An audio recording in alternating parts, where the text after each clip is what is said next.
Welcome to the Silver Screen Guide podcast, where we discuss films from every genre.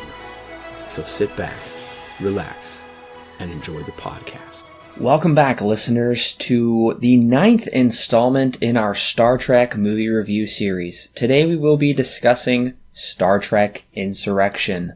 This is your co-host Corbin. And I'm Brad. Don't worry, listeners, if you haven't already heard the first 8 reviews of the Star Trek films, don't worry, there's still plenty of time to catch up. Just scroll back through the archives on our podcast page. Wherever you listen to and subscribe to your podcast, you'll be able to find it there. And before we jump too far into the podcast, don't forget to follow us on Facebook and Twitter. And if you go to our official website, then you will be able to subscribe through email. And of course, you can subscribe right here on the podcast. And a great free way to help us out is to go to iTunes and leave us a 5-star review. That's not to inflate our egos at all. That is to make sure other people are able to find our podcast in the rankings under movies and TV shows. That really does help others join the Silver Screen community. So that's a great way to great free way to help us. And if you're looking to support us financially and get some great bonus content while you're doing it, then head on over to our Patreon page where we have our thoughts on the latest movie news and trailers, movie commentaries, Q&As, tons of categories there, all starting for the price of a Starbucks cup of coffee. All of those links are in the description below. We made them incredibly easy for you to find and navigate and get to.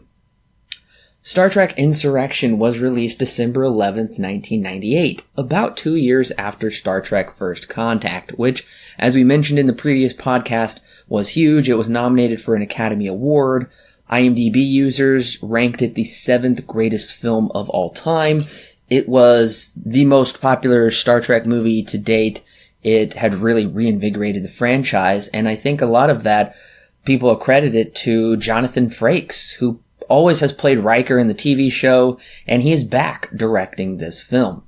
Now, the writers for this film have never worked on Star Trek before. I was really surprised to see we had 2 new writers. I couldn't find anything as to why the previous writers left the production, but these new writers, Michael Piller, who wrote a bunch of TV shows, this was his first theatrical film he had ever written, and the story was done by Rick Berman, who has story credits for all of these Star Trek Next Generation Picard type films. And Jerry Goldsmith is back doing the score for, I believe, the 3rd time.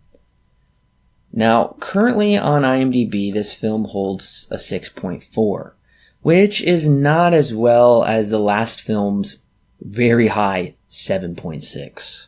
Now, going back in time, the studio was hoping to capture the success of the 4th film because it was a lighthearted, fun film, and they felt like First Contact did great, and they wanted to ride off of the success of that as well. But what if they could do it and make it more of a fun Star Trek film? And at the time, Star Trek IV: The Voyage Home was the most profitable film and the most well received overall over the years. So they did bring these 2 writers on board, and these writers wanted to adapt stories similar to either Heart of Darkness or The Prisoner of Zenda, neither of which are lighthearted stories. Yeah, that's an unusual comparison then. It would be interesting to see Star Trek films go along those lines, but nevertheless, we don't have a plot anywhere near that. And originally the film was going to be called Star Trek Stardust, which was taken from the Hoagie Carmichael song. Yeah, that's very lighthearted. I've never heard kind the of song. Whimsical, the whole idea. That doesn't fit this. It seems to be kind of a whimsical title, and they knew that as well, so they came up with a bunch of titles. I'll tell you all the titles they thought of here in just a minute. Now, after a few drafts, no one was pleased with this script. I'm still not. Well, and we'll talk about why we're not. But Patrick Stewart felt it was a step back in scope from First Contact. And he was really concerned about the script, even claiming it was only suitable for a TV episode. Interesting. Now, after reading one of the more complete drafts of the script, the studio head sent a memo to screenwriter Michael Piller, and the memo said it was easily the funniest and sexiest Star Trek story to date. I don't know what script they were reading. Yeah, really. Now, some of the working titles for the original drafts of the film was Prime Directive, The Resignation, which sounds stupid, The Enemy Within, Breach of Promise, Dereliction of Duty, that's too much of a mouthful, and Apostasy. Of those, I think the only one I would think is a kind of a cool title is Star Trek Apostasy. Apostasy is a cool word. Yeah, that really, that would have been a good title. I like that. And they did take the time to come up with these titles because they knew the studio would reject Star Trek Stardust. Yeah. Now, as shooting approached, they did come up with even more titles, such as Star Trek Where Time Stands Still. That sounds like a TV episode title. Mm-hmm. A long phrase like that. Star Trek Forever, which... That doesn't make sense. It doesn't make sense, and I associate that with Batman Forever, mm-hmm. which was the bad Val Kilmer Batman film. And that hadn't come out yet, but nevertheless. And Star Trek Beyond Paradise. Nah. Which is kind of funny because the most recent Star Trek film was just simply titled Star Trek Beyond. That's true. But of course, as we know, all of these titles were rejected, and Piller's favorite title, what he wanted the film to be called, was Star Trek Sacred Honor. But the studio rejected it because they thought it sounded too religious. Interesting. Apostasy is kind of a religious word, too. Apostasy is definitely more religious. Mm-hmm. Now, during pre-production, the marketing department wanted to decide the title because nobody could, and they were going to call it Star Trek Revolution. That's a cool title. Yeah. I'm fine with it. I think people would be disappointed seeing a film called Star Trek Revolution and then getting what was on screen. Right. Now, one of Piller's friends, his name is Alan Spencer, he suggested the title Insurrection, which was selected from a couple other choices as well. Rebellion, High Treason, and Act of Treason. Those are plausible. Those are plausible, except Act of Treason seems too long. Yeah. Rebellion, maybe is more plausible. Yes. Yeah. Now, later on, during the course of the plot, which, don't worry, no spoilers just yet, but one of the things Patrick Stewart disliked, I would say, most about the plot, is he didn't like the idea of running to the hills. He instead wanted it to be like the Battle of the Alamo. What if they... a last stand type thing, yeah. What if they took their stand instead of just running away? Unfortunately, Piller couldn't figure out how to incorporate that into the script, and apparently their budget wouldn't allow for it. Which seems unlikely. It seems inconceivable. They had a $58 million budget, which was a lot bigger than last time. Their budget keeps going up. And the last film was much better. They could have figured a way, yeah. They could have. Now, after the film's release, they wanted to break the 2-year release cycle because every 2 years, except for I think one of the previous films, a new Star Trek movie comes out. They wanted it to wait 3 years because it would be the year 2001.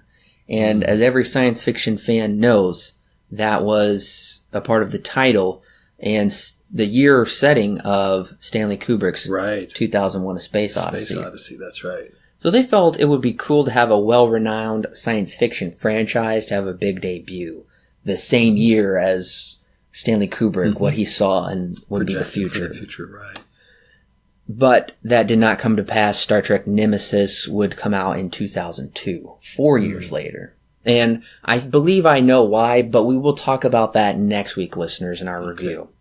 So, critically, how was this film received? Well, only 54% of critics gave it a positive review, as opposed to 93% of the last film. Huge disparity there. It really is. Now, on Metascore, it got a 64, which isn't anything to write home about. Still, that's technically a positive score, but nevertheless on the lower side. And audiences actually gave the film a B+. Now, some of you may think, well, that's not too bad, But if a film is good, it will be somewhere between an A- and an A+. A B+ means it's okay. It's fine. According to CinemaScore, that is. And that's the lowest aside from Star Trek Generations, which I could understand why. Make sure to listen to our review of that one. Now, the last film did receive an A- and also a Metascore of 71. The opening weekend for this film, it was number 1 at the box office. No surprise there. Right. But it had a lower opening than expected than the previous film. Maybe even the previous 2 films, actually, with $22 million. Now, that's lower by $8 million than the last film. And the budget for this film, as I previously mentioned, was $58 million. Domestically, it grossed $70 million, only $12 million more than its budget. That's bad. Yeah. And foreign gross, $42 million for a worldwide total of $112.5 million, considering First Contact made $146 million worldwide. As you can see, I don't really understand why this film didn't do better at the box office. My only guess is word of mouth. That's what I was going to say. I wonder if it's word of mouth. Yeah. The first day hits and whoa, what a disappointment in some people, and it catches on. I just wonder about that. I'm pretty sure that's probably it, because ultimately the film was number 1 opening weekend, and it didn't stay number 1 for the next weekend. It still did okay. Some weak competition, too. It did have some weak competition. It was going up against A Bug's Life, which is clearly directed towards kids and families. Right. Michael Keaton's Jack Frost, kind of a weird Christmas fantasy type movie. I believe Will Smith and I can't remember his name. Who's the star of The French Connection?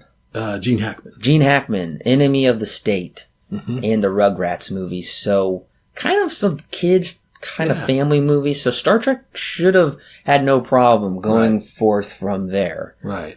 But nevertheless, we know that it didn't do very well, and none of these movies did well either, except A Bug's Life, because it's Pixar. That's sure. People look back on that as more of an enjoyable film, but nobody's talking about Enemy of the State or Rugrats anymore. Right. Not the movie, at least.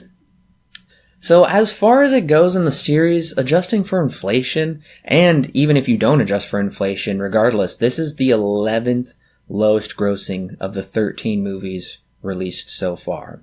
And the 2 below it are Star Trek V, The Final Frontier, and our next week's review, Star Trek Nemesis, did gross lower than this. Ouch. That doesn't mean it's going to be a worse movie. Yeah. But I think listeners, by the time our review is done, you'll understand why audiences weren't turning out in droves to see the next Star Trek film.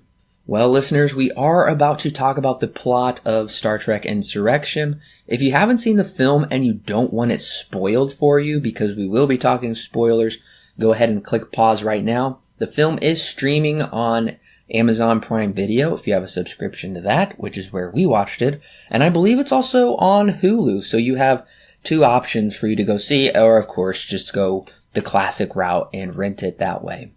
The crew of the Enterprise is working in conjunction with Commander Doherty, played by Anthony Zerbe, who is heading an observation mission with the Sona, a seedy group who desire to never grow old, thus they have their skins stretched consistently over their faces. The group they are observing are the Baku, a peaceful people who hold the galaxy's greatest secret. One day, Data, reprised by Brent Spiner, goes crazy, revealing himself to the village. Picard, reprised by Patrick Stewart, is worried they have violated the Prime Directive, which means they cannot reveal themselves to a less advanced race. Picard, with the help of Worf, reprised by Michael Dorn, are able to fix Data. The crew of the Enterprise go down to the planet's surface, where Picard meets his new love interest, Anish, played by Donna Murphy. She reveals to him they know how to warp travel, but gave it up for a more tranquil life. That was more than 300 years ago, well before the original Enterprise crew were even infants. This planet they're on is a rejuvenating life source that keeps them forever young. With the help of the village children, Data uncovers why he went crazy. He found out the real reason the Sona are observing the Baku. They wish to secretly transport them off the planet so the Sona can have the youthful regeneration all to themselves. Doherty justifies this to Picard as healing for the entire galaxy. Little does Doherty know, the Sona are actually disgruntled Baku who are back for revenge. When the Sona mount an attack on the Baku, the Enterprise crew, who have committed insurrection against Starfleet, run to the hills with the Baku. Picard and Anish are captured by the Sona. While on their ship, Picard turns their second-in-command, Gallatin, played by Greg Henry, against their leader, Ruafo, played by F. Murray Abraham. In an explosive final battle, Picard destroys Ruafo, and the remaining Sona are assimilated back into the Baku. Picard, although he doesn't want to leave, realizes he must fulfill his duty to Starfleet. But he's not too sad about leaving his new girlfriend, Anish, since he knows she isn't going anywhere anytime soon, as credits roll. First off, I do want to start with some of the good elements of this film, and of course, I always like seeing these characters again on another adventure. I think ever since we first met them in Star Trek Generations, they've been very likable characters. I would agree, yeah. Not having been a watcher of the series, they were all new to me. Just heard of them, of course, but I like the characters as they've been revealed. I do as well, and I do like the Baku village. I know some people don't really like how this film opens, but I like how it opens. We thought it might have been back in time. Yeah, I liked it. I really did. I'd had hopes for it in the beginning there.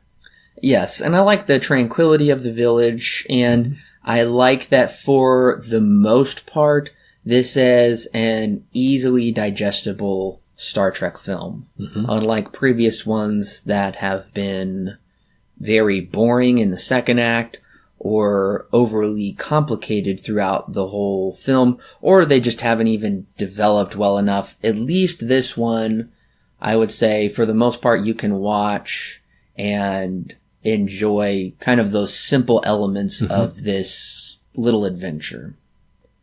I will say my favorite scene of the whole movie, probably, is when Geordi, who's played by LeVar Burton, when he sees the sunrise for the first time, and this rejuvenating planet has healed his eyes. That's beautiful, yeah.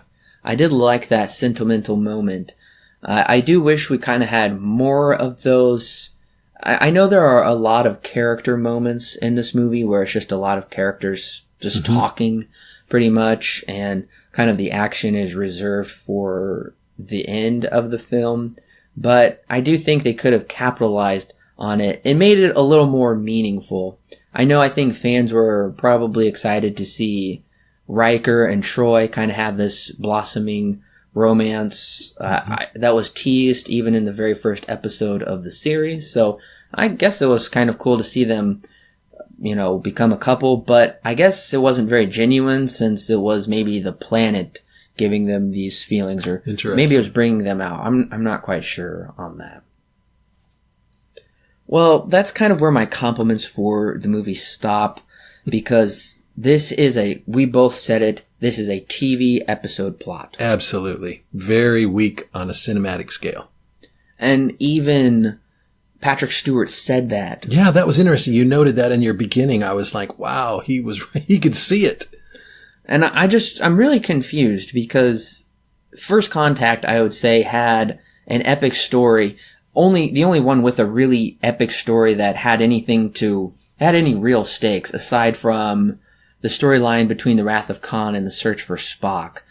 I'm just shocked. We go back to this kind of flavor of the week episode that it doesn't have any real consequences. It shocks me even more knowing that they all saw that, especially some of the lead character like Picard, Patrick Stewart. And how did it get to the final take and put onto the big screen? You would just think somebody would have put their foot down and said, wait a second, guys, this isn't working. As the plot develops and everything. I mean, they filmed it out, obviously. They finished the script, filmed it, said their lines. They had to know how weak it was. And there was a conversation. Pillar was really worried about talking with Patrick Stewart because Patrick Stewart had been very vocal about how this was just going to be a very weak film. He was right. Ultimately, I think, I don't know what Patrick Stewart could have done at this point. Well, yeah, that's just it. I'm putting more power in his hands to say you can stomp your foot and say, I'm not going to be in that movie or whatever. That's not going to happen. So retrospectively, I'm thinking, why didn't somebody put their foot down? But it just seems, wow, how could they put out such a bad product after such a good product? Well, the studio thought this was going to be, they thought The Wrath of Khan was this incredible action sci-fi film, and people loved it. But they also thought The Voyage Home was this goofy comedy, and people did love that as well. So they thought, we just had First Contact, which was our Wrath of Khan. Now we're going to have this next movie, which will be our Voyage Home, and it'll be our comedic Star Trek film. But it's not funny. Didn't work. No. Yeah. And you noticed there was some jokes that we did laugh at. Yeah. I thought. But it didn't go comedic enough if they were going to do that. It was just interspersed. And I believe that is a real, I liked the comedy for what it was, but there wasn't enough comedy, or the action had no stakes whatsoever. They were just shooting robots. Nobody died. They were just warped up to the ship. They tried a lot of different elements and they all fell flat. You know, comedy didn't have quite enough if they were going to go that way, as you said. The stakes, there was no real danger involved. Nobody died. Nobody was even in danger of dying, quite frankly. There just didn't seem to be a great stake involved, and everything just kept leaving you unfulfilled as a viewer. And I remember you saying that was one of your biggest issues, especially when we were going into the third act, is you were saying how there's no real consequences to anything here. I'm not emotionally connected to anything in this movie saying, how's this going to turn out? And I believe one of the major problems of that is they don't establish any kind of emotional plight of really any of the characters in the beginning of the movie. And I know we talked about how there is this final mystery that is revealed, that the Sona are actually Baku. Yeah. Now, wow, that came out of left field at the very end of the movie. It did come out of left field. They didn't tease it whatsoever. And I know that was supposed to be this really cool revelation and make us reevaluate everything we've seen. It was too late. The film should have opened, instead of with this, it was kind of interesting to wonder why Data was going crazy and running. Yeah. He was just this that floating intrigued me head. a little bit, yeah.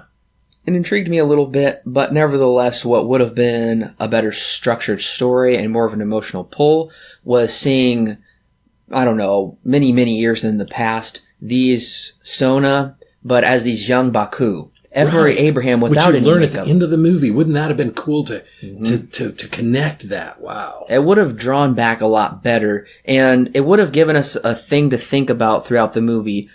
Why did we see these Baku leave? Why was there these bad feelings? Right. This seems sad. We would know also for a fact this isn't a perfect village. They always portray it as this utopia, but we know not everybody felt that way. Yeah, that's right. Those elements would have redeemed this whole plot. It would have emotionally drawn us into the outcome.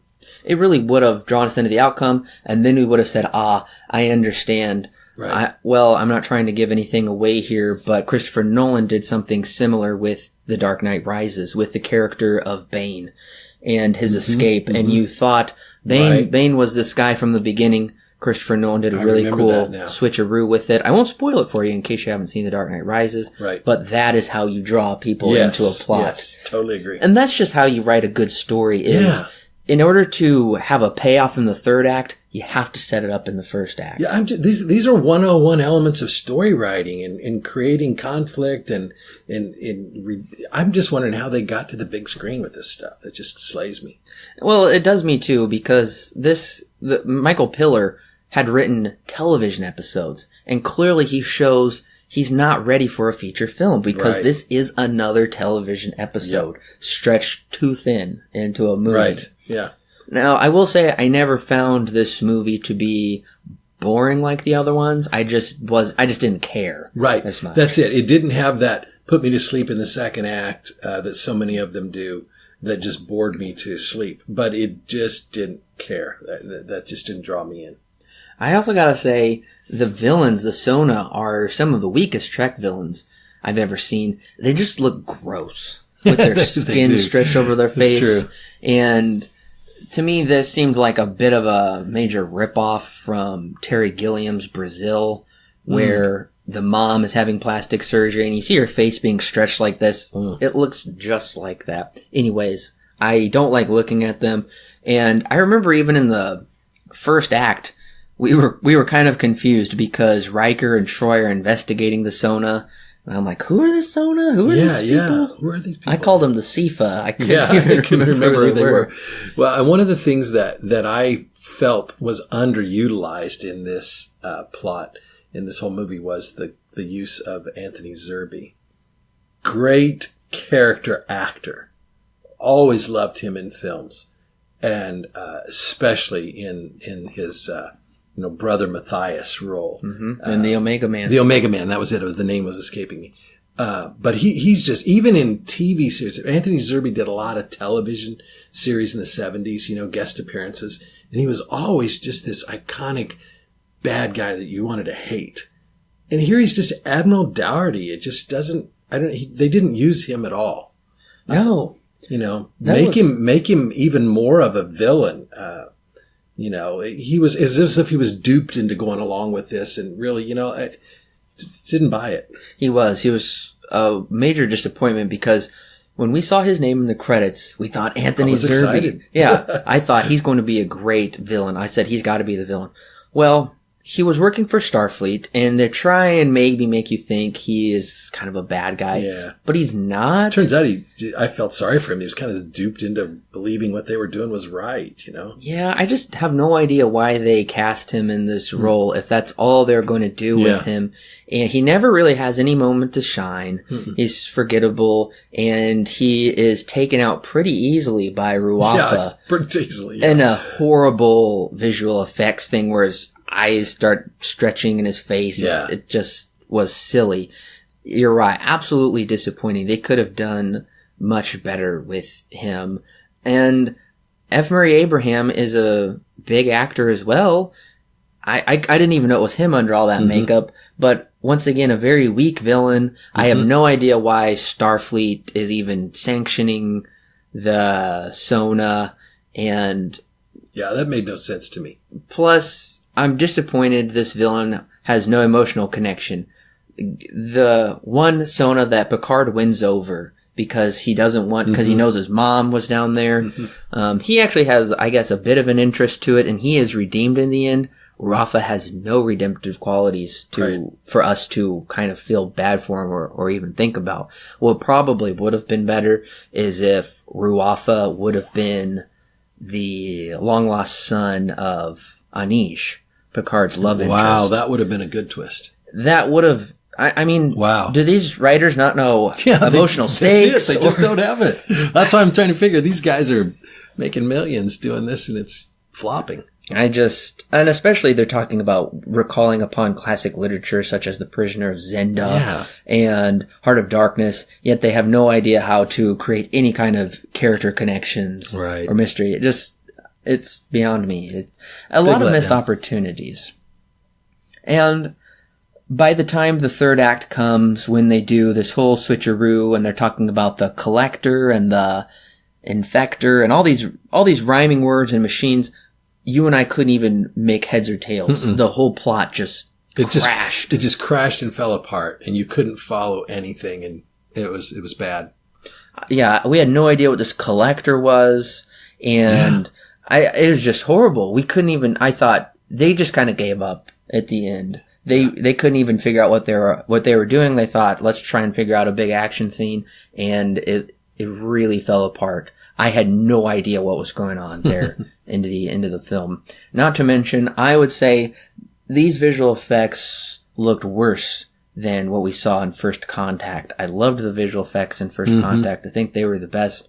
And they have always used industrial light and magic. They did not use them for this film for some reason. So you could tell the quality wasn't as good. And I would say, I even felt like the whole movie looked made for TV. It looked kind of like TV sets. It really did. I'm not knocking the use of 16:9 because I do love that format, but other Star Trek films have been in that cinematic 235 one. Yeah. For some reason, they chose to give us a picture size closer to that of our television sets. Well, of HD television sets anyway, but back then it would have been closer to fit on your screen. Mm-hmm. And I don't know, they didn't utilize it very well. It looked just like they were shooting it for TV. Brad, what is your rating and recommendation for Star Trek Insurrection? Well, I was just terribly disappointed in this film, so I'm going to give it a 4. Solid. Do not ever go watch this film. It's just not good.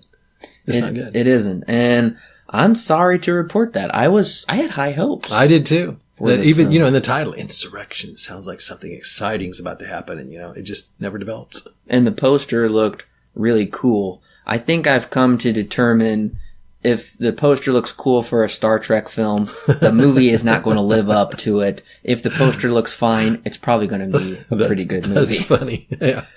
Well, like I said, Star Trek Insurrection carries with it a high bar, coming off what I deem the best Star Trek film, that being First Contact. I was excited for the follow-up. Like I said, the poster is really cool, and I like these characters, but they've been given a recycled TV plot that struggles to stretch itself into a nearly 2-hour feature film.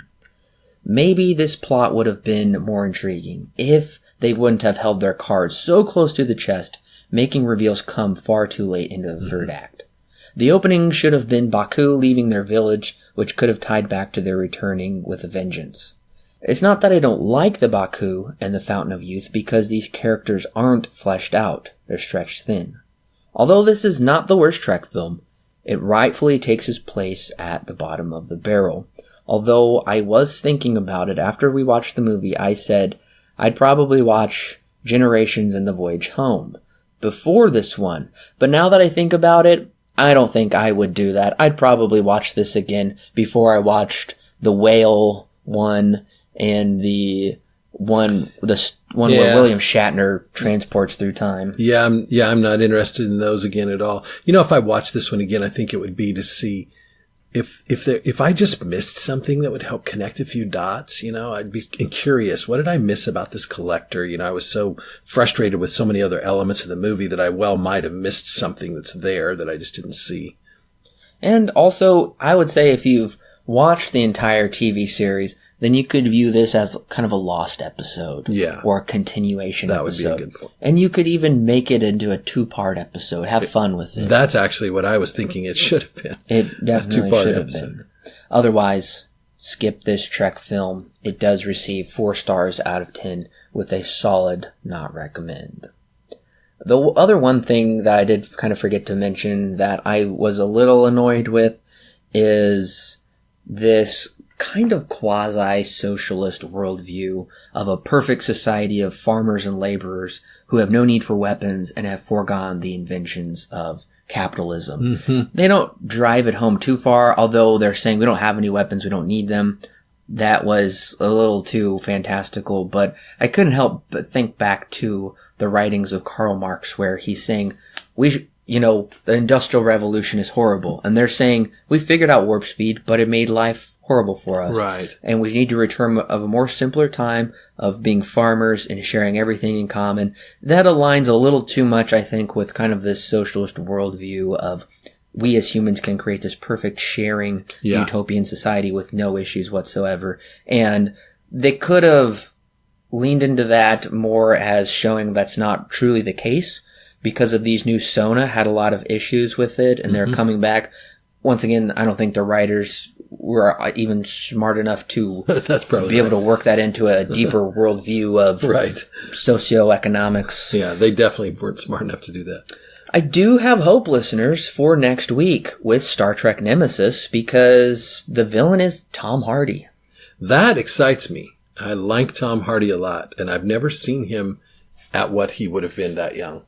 Yeah, in 2002. He is a really famous actor nowadays. He is an Academy Award nominated actor. I don't know if he's ever won yet, but he is nevertheless a big actor nowadays. He was not as big of an actor back in Star Trek Nemesis, but nevertheless, he is their villain.